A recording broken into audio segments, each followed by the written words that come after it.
नमस्कार फ्रेंड्स, मेरा नाम है नेहा। स्वागत है आपका इट इज़ नेहा में। तो हम कर रहे हैं लाइब्रेरियन ग्रेड थर्ड की प्रिपरेशन।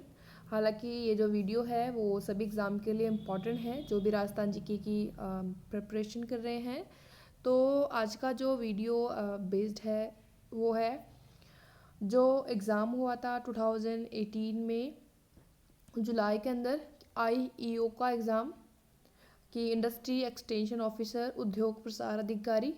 तो उसका पेपर जो है अपन डिस्कस करने वाले हैं। तो उसमें जो टोटल क्वेश्चंस हैं वो लगभग है 60 क्वेश्चंस आपको मिलेंगे।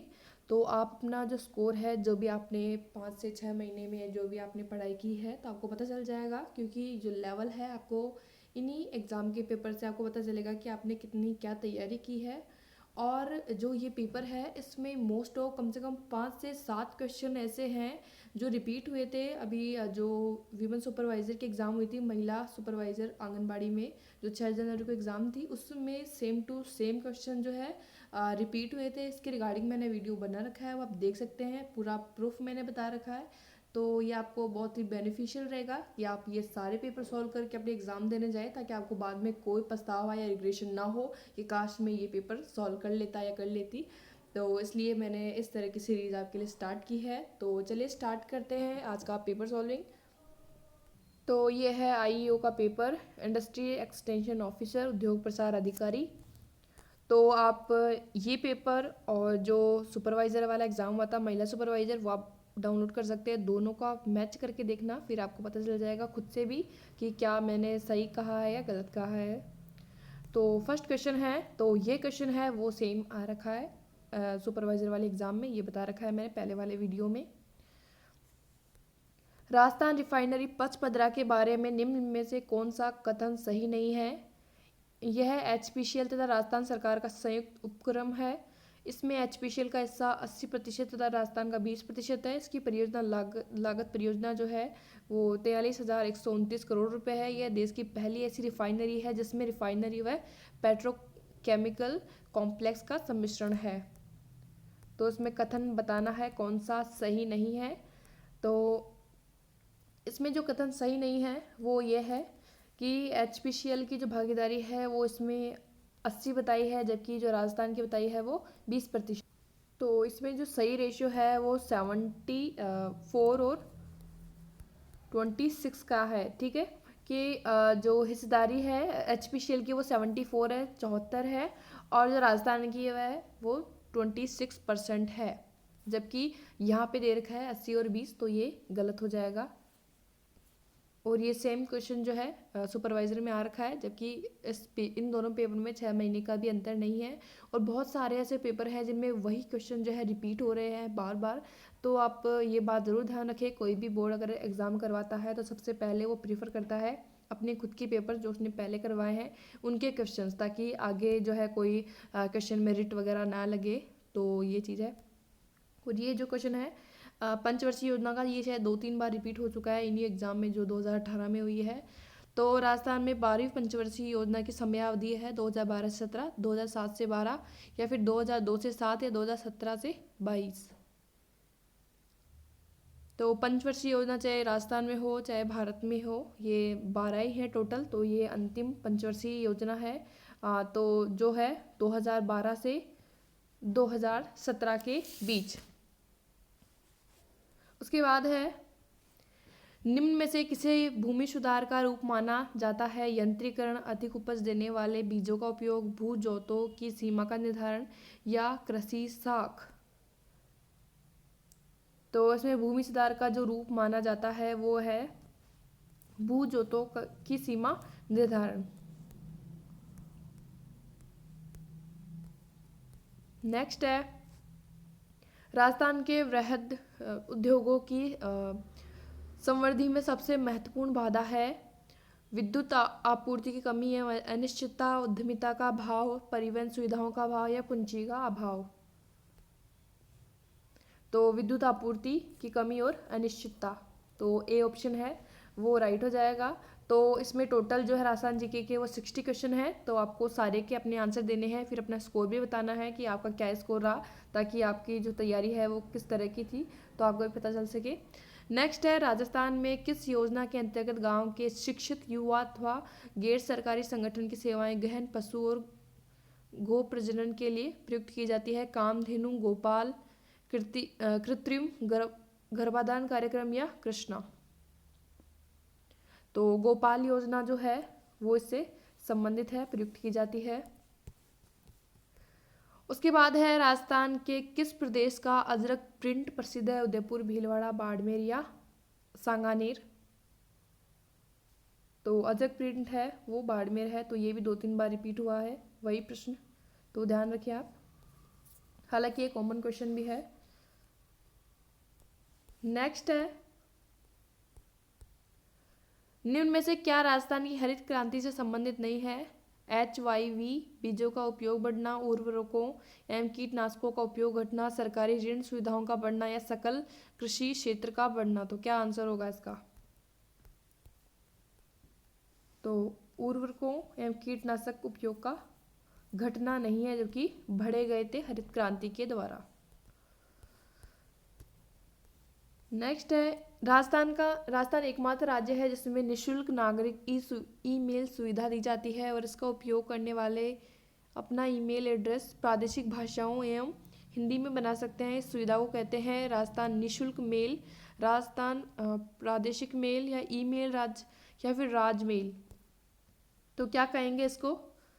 तो इसको कहेंगे राज मेल।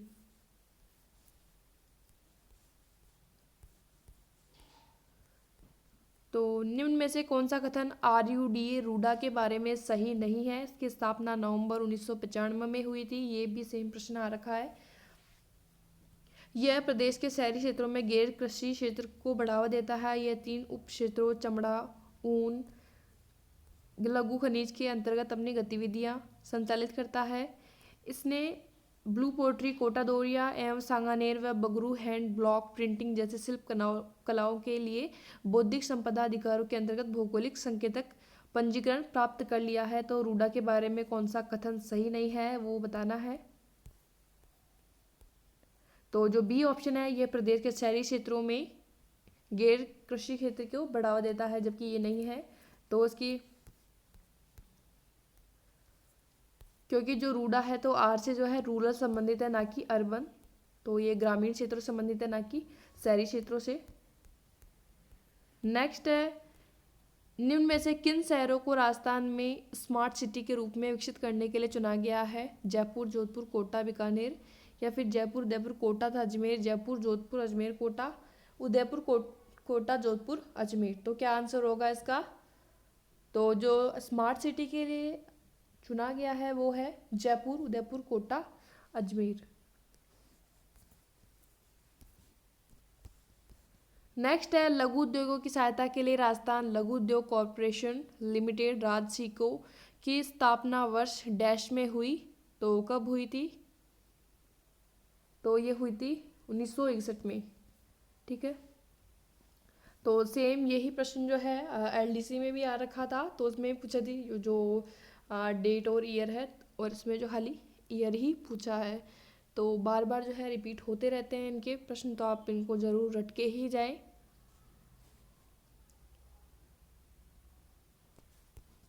नेक्स्ट है, जयपुर मेट्रो रेल प्रोजेक्ट का वित्त पोषण किया गया है विश्व बैंक द्वारा, स्विस विकास प्राधिकरण द्वारा, एशियन विकास द्वारा या जापानी सरकार द्वारा?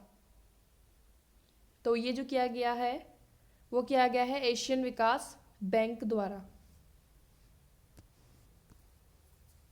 सी, राजस्थान काश्तकारी अधिनियम किस वर्ष लागू हुआ? 1955, 1949, नहीं 59, 59 और 1952 या 1949, 49। तो किस वर्ष लागू हुआ? तो इसका जो आंसर होगा 1955 में जो है राजस्थान काश्तकारी अधिनियम लागू हुआ।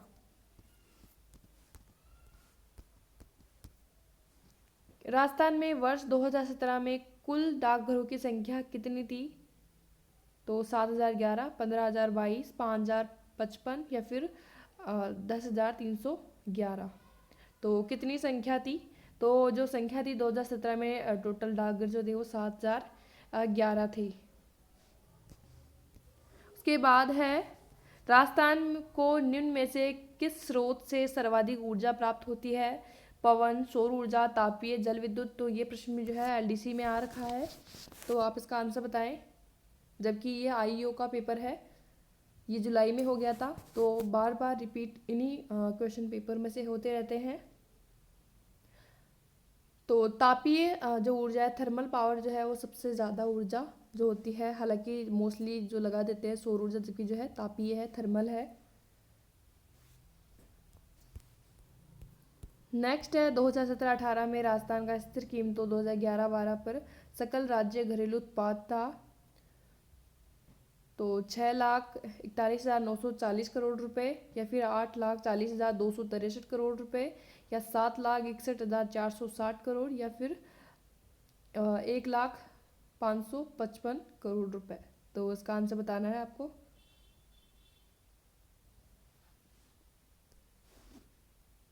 तो इसमें जो है 6,41,940 करोड़ रुपए।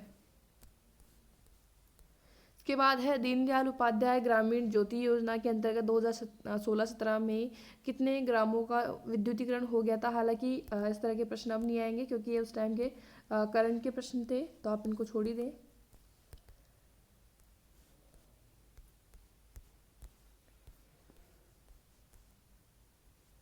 नेक्स्ट है राजस्थान में अब कितनी पंचवर्षीय व वार्षिक योजनाएं लागू की जा चुकी है? 12 पंचवर्षीय योजनाएं, 12 पंचवर्षीय और 6 वार्षिक योजनाएं, 12 पंचवर्षीय और 3 वार्षिक, या 12 पंचवर्षीय और 1 वार्षिक योजना। तो राजस्थान में जो लागू की जा चुकी है वो है 12 पंचवर्षीय योजनाएं और 6 वार्षिक योजनाएं। तो बी ऑप्शन है वो राइट है।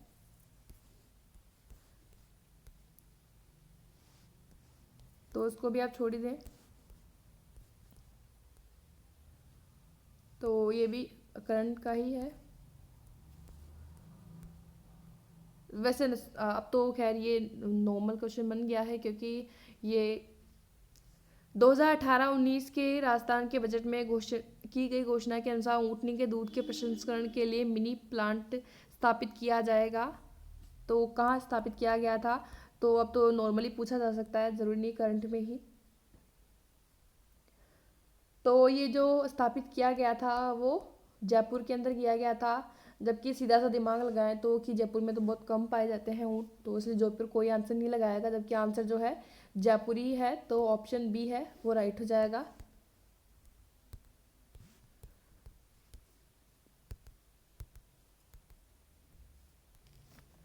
अठारह के दौर में बिजोलिया के जागीरदार कौन थे? चौहान, परमार, राणावत या शक्तावत। तो 1890 के दौर में जो जागीरदार थे वो थे परमार वंश के। ठीक है। गिरी सुमेल का युद्ध डैश में लड़ा गया था? 1539, 1542, या 1544, या 1546। तो गिरी सुमेल का जो युद्ध था तो वो लड़ा गया था 1544 में।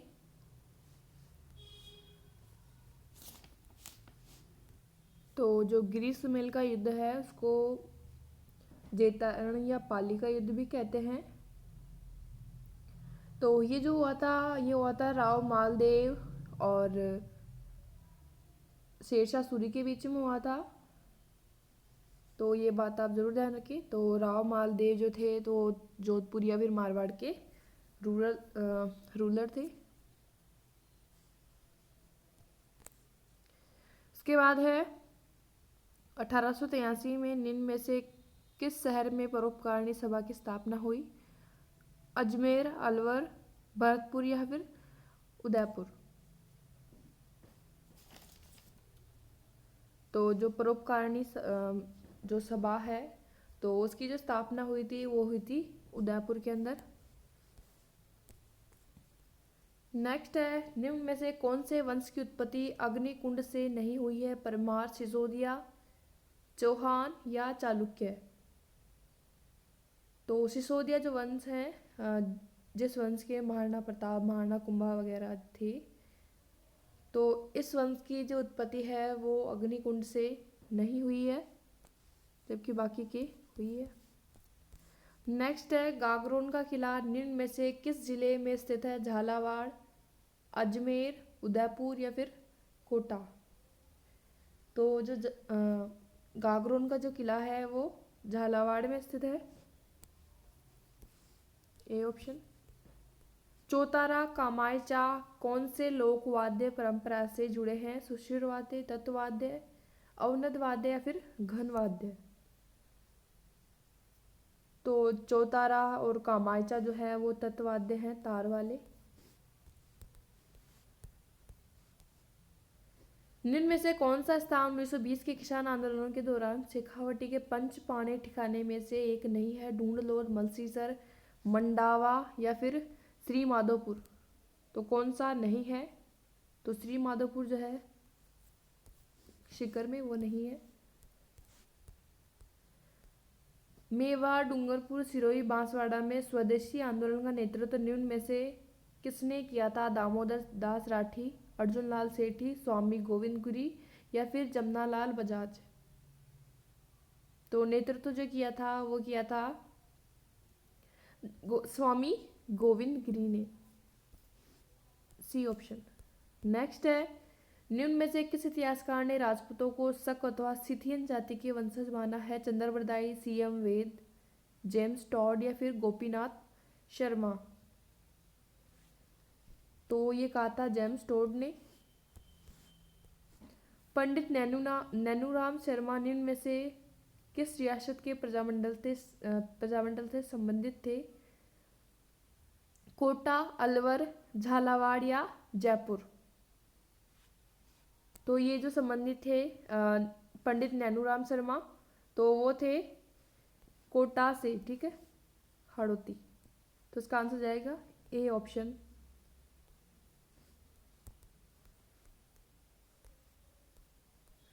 निम्न में से कौन सा स्थान पत्थरमार होली के लिए प्रसिद्ध है? महावीर जी, भरतपुर, ब्यावर या फिर बाड़मेर। तो इसका आंसर बताना है। जो पत्थरमार होली है उसके लिए कौन सा स्थान है वो फेमस है? तो ये जो है वो है बाड़मेर, ऑप्शन डी। राजस्थान के किस संत द्वारा सत्यभामा नुरूषण की रचना की गई? रामदास जी, दादू दयाल जी, दरियाव जी, मीराबाई। तो किसने की थी? तो ये की थी मीराबाई जी ने, ठीक है, डी ऑप्शन। नेक्स्ट है निम्न में से राजस्थान के किस स्थल से प्राप्त मृत भांडों को लाल धरातल पर काले रंगों की सुंदर ज्यामितिक डिजाइनों से सजाया गया है? कालीबंगा, आहड़, कोट डिगी या फिर गिलुंड। तो ये जो संबंधित है ये है कालीबंगा से, तो ए ऑप्शन है वो राइट हो जाएगा। नेक्स्ट है ऋषभ देव के मंदिर राजस्थान के किस स्थान में स्थित है? डूंगरपुर, धुलेव, रणकपुर या कांकरोली। तो ऋषभ देव जी का जो मंदिर है, कालिया बाबा का जो मंदिर है वो है धुलेव में। नेक्स्ट है 1948 के किस राज्य के शासक को मत्स्य संघ का राज प्रमुख बनाया गया था? भरतपुर, करौली, धौलपुर या फिर अलवर। तो इसका आंसर बताना है। तो ये जो राज प्रमुख बनाए गए थे वो थे धौलपुर के थे। तो 18 मार्च 1948 को जो मत्स्य संघ का गठन किया गया था राजस्थान के एकीकरण के प्रथम चरण में, तो इसमें जो राज प्रमुख बनाए गए थे धौलपुर के, उनका नाम था उदय सिंह जी। तो ये आप ध्यान रखें।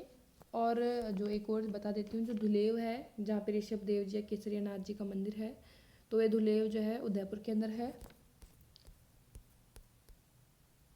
नेक्स्ट है अंग्रेजों से संधि करने वाला राजस्थान का प्रथम राज्य कौन सा था? अलवर, भरतपुर, कोटा, बूंदी। तो अंग्रेजों से संधि करने वाला राज्य का प्रथम राज्य जो था वो था भरतपुर। गुड़ला नामक नृत्य शैली का संबंध निम्न में से राजस्थान के किस शहर से है? भीलवाड़ा, जोधपुर, जयपुर, उदयपुर। तो गुड़ला नृत्य जो है मारवाड़, जोधपुर से संबंधित है। तो गुड़ला वही है जिसको गडुला भी बोलते हैं। जैसे एक मटकी छोटी लेते हैं, उसमें छेद करके उसमें दिया जला के जो है सिर पर लेके लड़कियां चारों तरफ चक्कर वगैरह लगाने जाती है जैसे गांव के। तो जैसे कि अभी गणगौर के टाइम ये स्टार्ट होने वाला है, तो ये जो संबंधित है कि जो अजमेर के सूबेदार जो थे उलूगू खां, तो उनका जो सेनापति था गुडला, तो उसका जो है सिर काट दिया था जो जोधपुर के रूलर थे, शासक थे सातल देव जी ने। तो फिर उनके सिर को जो है लड़कियों के द्वारा घुमाया गया था, तो उसी का प्रतीक है ये गुडला। तो ये आपको पता चला होगा, तो ये जोधपुर में है। नेक्स्ट है, रानी लक्ष्मी कुमारी चुंडावत को पद्मश्री उनके किस क्षेत्र में योगदान के लिए दिया गया? राजनीतिक क्षेत्र, साहित्यिक क्षेत्र, समाज सेवा या फिर चित्रकला? तो रानी लक्ष्मी कुमारी चुंडावत को जो पद्मश्री दिया गया था वो दिया गया था साहित्यिक क्षेत्र के लिए। नेक्स्ट है, किस समाचार पत्र का प्रकाशन विजय सिंह पथिक द्वारा किया गया? अलवर पत्रिका, नव राजस्थान, नवीन राजस्थान या फिर राजस्थान केसरी? तो इसमें जो है ये प्रश्न जो है डिलीट हो गया था, उसमें कुछ मिस्टेक थी। नेक्स्ट है, दयाल दास की ख्यात में राजस्थान के किस राज्य का इतिहास संकलित है? मेवाड़, मारवाड़, कोटा या बीकानेर? तो इसमें जो संकलित है वो है बीकानेर की, ठीक है। तो दयाल दास की ख्यात तो इन्होंने जो लिखी थी दयाल दास जी ने लिखी थी, तो ये बीकानेर के शासकों से संबंधित है।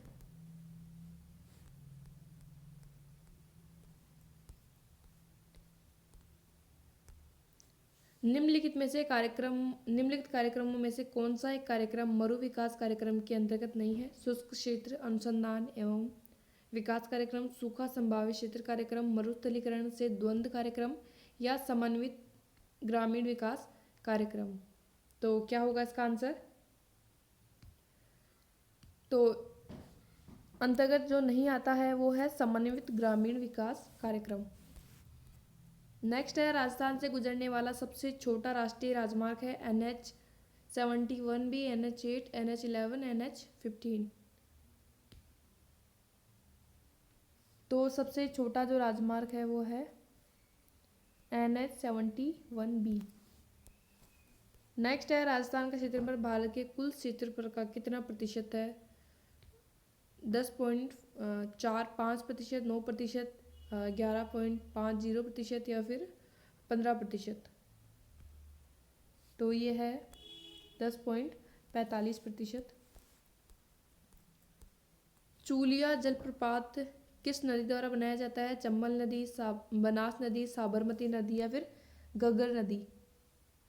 तो ये जो बनाया जाता है चंबल नदी द्वारा। राजस्थान का कौन सा भौतिक प्रदेश खाद्यान्न का कटोरा भी कहा जाता है? दक्षिणी पूर्वी पठारी प्रदेश, अरावली पर्वत श्रेणी प्रदेश, पूर्वी मैदानी प्रदेश या बनास बेसिन? तो पूर्वी मैदानी प्रदेश खाद्यान्न का कटोरा कहा जाता है। राजस्थान राज्य की भारत के कुल पशुधन में कितने प्रतिशत की भागीदारी है? 9.9, 11.27%, 18.30% या 15.80%? तो ये है 11.27%। निम्न में से कौन सा पाकिस्तान का एक जिला राजस्थान की अंतर्राष्ट्रीय सीमा पर स्थित नहीं है? बहावलपुर, खैरपुर, मीरपुर, लायलपुर? तो हालांकि ये क्वेश्चन डिलीट हो गया था और ये क्वेश्चन भी डिलीट हो चुका है। तो नेक्स्ट,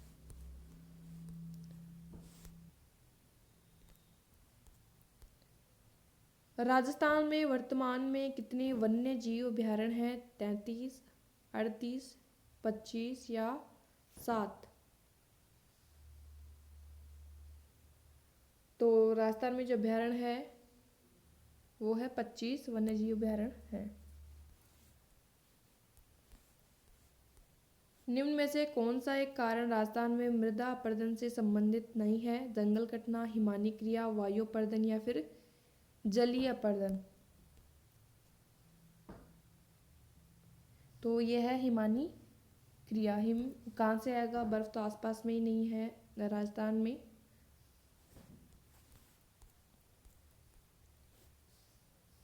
राजस्थान के किस प्रकार के प्रशासनिक वन क्षेत्र सर्वाधिक पाए जाते हैं? सुरक्षित वन, रक्षित वन, अवर्गीकृत वन या फिर वर्जित वन?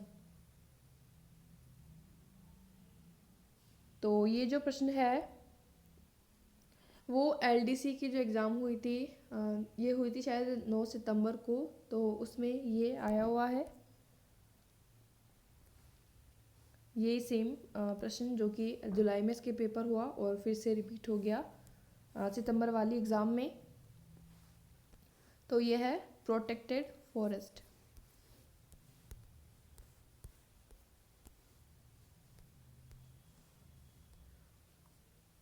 राजस्थान के अरावली प्रदेश में राज्य के कुल कितने जिले सम्मिलित है? 10, 12, 9 या फिर 8? तो इसमें जो सम्मिलित है वो है 12 जिले। शेर चोटी की ऊंचाई कितनी है? तो 6222, 1370, 1597 या फिर 1602 मीटर। तो 1597 मीटर जो है शेर की ऊंचाई है, शेर जो चोटी है। ईसरदा सिंचाई परियोजना स्थित है झालावाड़, डूंगरपुर, चित्तौड़गढ़ या फिर सवाई माधोपुर? तो ईसरदा सिंचाई परियोजना जो है वो सवाई माधोपुर में है। राजस्थान के डैश जिले में सबसे अधिक दैनिक तापांतर पाया जाता है? जोधपुर, श्रीगंगानगर, चूरू या फिर जैसलमेर? तो तापांतर जो पाया जाता है वो पाया जाता है जैसलमेर के अंतर्गत।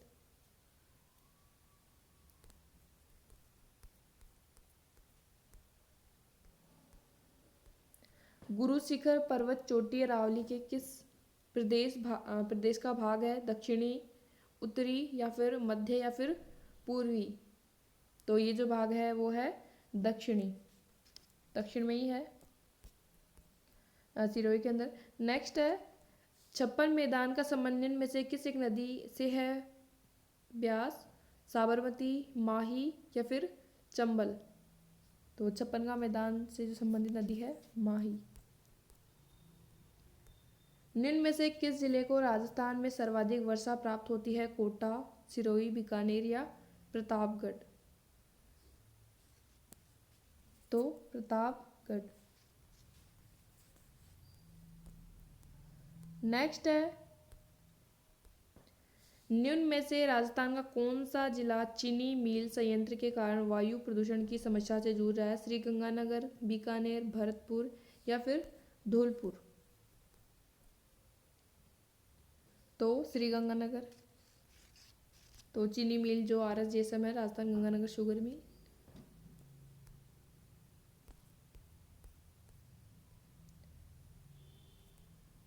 तो ये भी कुछ साइंस और करंट अफेयर्स के राजस्थान से संबंधित ओडीएफ फ्री, तो ये भी काम के नहीं है, पहले का करंट है। तो ये जैसे नेक्स्ट है मुख्यमंत्री के वेतन और भत्ते निम्न में से किसके द्वारा निर्धारित किए जाते हैं? तो संविधान की 3री अनुसूची, संसद, राज्यपाल या फिर राज्य विधानसभा? तो ये जो निर्धारित किया जाता है राज्य विधानसभा के द्वारा। ये भी साइंस के हैं। मैं नरेगा कार्यक्रम का क्रियान्वयन किसके द्वारा किया जाता है? जिलाधीश, पंचायत समिति, जिला परिषद या फिर ग्राम पंचायत? तो ये किया जाता है ग्राम पंचायत के द्वारा। राजस्थान महिला आयोग है संवैधानिक निकाय, संवैधानिक निकाय, नियामकीय निकाय या फिर अध्यादेश द्वारा बनाया गया? तो ये है संवैधानिक निकाय।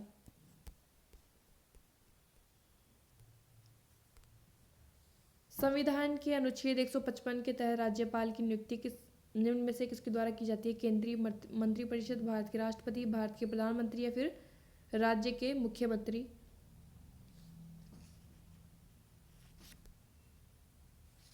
तो ये की जाती है भारत के राष्ट्रपति के द्वारा।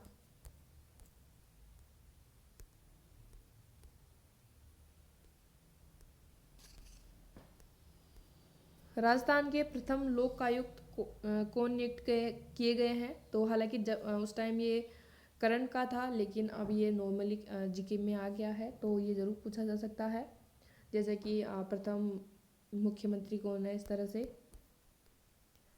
तो श्री आई डी दुआ, श्री के पी यू मेनन, श्री मिलाप चंद्र जैन या फिर श्री रंगनाथ मिश्र। तो श्री आई डी दुआ,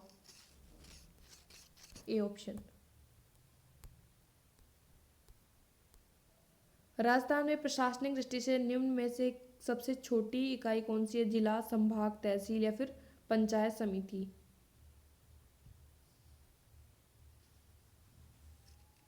तो ये है तहसील। ठीक है, सबसे छोटी इकाई है तहसील। राजस्थान राज्य मानव अधिकार आयोग के अध्यक्ष एवं सदस्यों की नियुक्ति के लिए गठित समिति का अध्यक्ष कौन होता है? विधानसभा अध्यक्ष, नेता प्रतिपक्ष या मुख्यमंत्री या फिर राज्यपाल। तो ये जो होता है मुख्यमंत्री होता है इसका अध्यक्ष।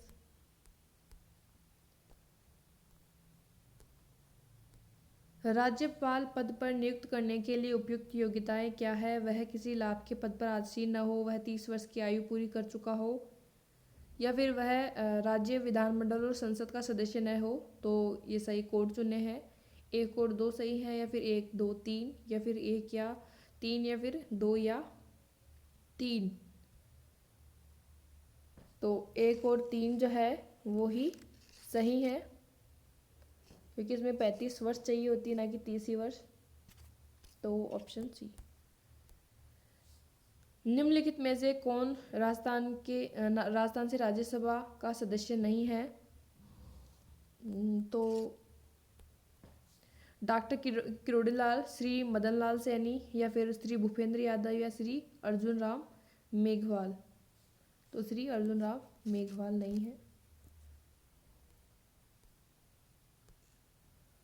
नगर निगम की सभा की अध्यक्षता कौन करता है? मेयर, सभापति, नगर आयुक्त या जिला मजिस्ट्रेट। तो मेयर।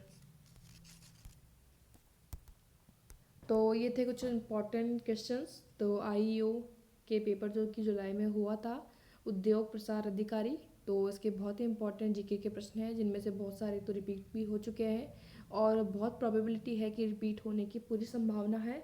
तो आप इस तरह की जो आपकी सीरीज चल रही है, जो पुराने पेपर्स सॉल्व करवाए जा रहे हैं, तो आप उनको तो ऐसा करें कि आप उनको रट के ही रखें, ताकि आपको कोई भी ऐसी प्रश्न आए हैं तो आप उनको इजीली कर पाओ, आपको ज़्यादा टाइम आपका कंज्यूम ना हो। तो एक लगभग टोटल जहाँ तक मेरा अंदाज़ा है 750 से 800 के बीच अगर ये क्वेश्चन होते हैं, कि लगभग 50 के लगभग तो हर पेपर में होंगे जीके के प्रश्न जो भी हुए हैं अभी तक।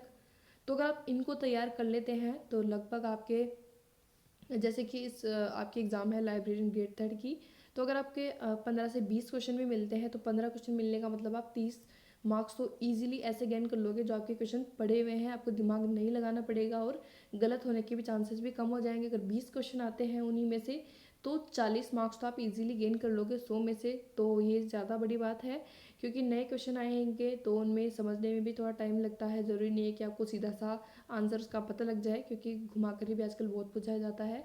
और वैसे भी जैसे इस बोर्ड की बात है, तो कोई भी बोर्ड हो, चाहे आरपीएससी हो, चाहे ऐसे कोई सा ही बोर्ड हो, तो सबसे पहले वो प्रीफर करता है कि मेरे खुद के जो बनाए गए पेपर है, चाहे किसी भी एग्ज़ाम के हो, जैसे कॉमन है राजस्थान जी के, कंप्यूटर है, तो इस तरह के जैसे किसी में भी है कंप्यूटर के आप प्रश्न पढ़ सकते हैं, पटवारी के एग्जाम में है, एलडीसी में, तो आप दो चार क्वेश्चन भी आपको मिले तो आप उनको अच्छे से रट के रखें, क्योंकि बहुत प्रोबेबिलिटी होती है उन क्वेश्चन की रिपीट होने की। तो मैं कंप्यूटर की सीरीज़ भी लाने वाली हूँ आपके लिए। तो कैसा लगा ये वीडियो ज़रूर बताएं, और जो भी आपका स्कोर रहा है, जैसे आपकी तैयारी थी इस पेपर को सॉल्व करने के बाद, आप कितने मार्क्स आप गेन कर पा रहे हैं वो भी बताएंगे। अगर आप पहली बार इस चैनल पर आए तो सब्सक्राइब करें एंड बेल आइकन प्रेस करें, ताकि आपको रोज़ आने वाली वीडियोज़ की नोटिफिकेशन टाइम पर मिल जाए। और वीडियो अच्छी लगी तो लाइक ज़रूर करें और ज़्यादा से ज़्यादा शेयर करें, ताकि जो भी इस पोस्ट के लिए तैयारी कर रहे हैं, प्रिपरेशन कर रहे हैं, वो इन वीडियोज़ को देख सके। So thank you for watching my videos और अपने कॉमेंट्स ज़रूर बताएं।